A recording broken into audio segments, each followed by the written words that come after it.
रामकृष्ण हरी. कटेवरी हात विटेवरी उभा तोच जगाचा पोशिंदा. आणि याच पंढरीत याच भाविकांसाठी सागर डेव्हलपर्स घेऊन आले आहेत भव्य ओपन प्लॉट प्रकल्प, ते सुद्धा दर्शन रांगेच्या अगदी जवळ. इथे पाठीमागे आहे दर्शन बारी. नगरपालिका हद्दीतील नियोजित आराखड्यातील 50 फूट डीपी रोड. संपूर्ण प्रोजेक्टमध्ये अंतर्गत street lights, plot demarcation, plantation आणि प्रत्येक प्लॉटला स्वतंत्र नळ कनेक्शन. संपूर्ण प्रोजेक्टला तारेचे कंपाऊंड.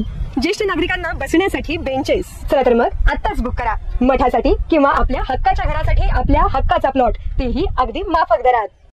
ताज्या घडामोडी पाहण्यासाठी आमच्या YouTube चॅनलवरील PVR म्हणजेच पंढरी वार्ता या न्यूजला सबस्क्राइब करा आणि शेजारील बेल आयकॉनवर क्लिक करा. आषाढी वारी जी आहे पंढरपूरची ती संपली झालेली आहे आणि सरकारी शासकीय आकड्यानुसार जवळपास 15 लाखांपेक्षा जास्त वारकरी हे दिंडीमधून पायी चालत गेलेले आहे. आणि यानंतर पंढरपूर शहरातील स्वच्छता याचा मोठा प्रश्न निर्माण झालेला आहे.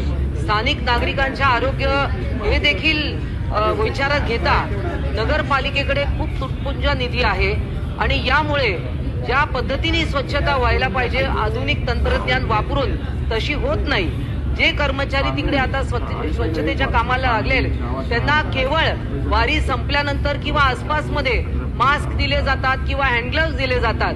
परंतु ते माझी अशी मागणी आहे या पॉइंट ऑफ इन्फॉर्मेशनच्या माध्यमातून की हे वर्षभर त्यांना दिले जावे. कारण प्रत्येक महिन्यात कुठल्या ना कुठले वारकरी किंवा अन्य मंडळी जात असतात आणि त्यामुळे या नगरपालिकेला खास निधी देऊन त्यांना अत्याधुनिक जी सामग्री.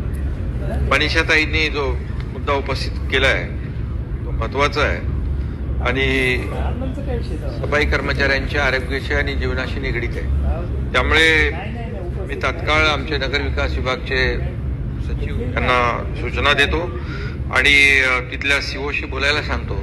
तिथे जे जे काही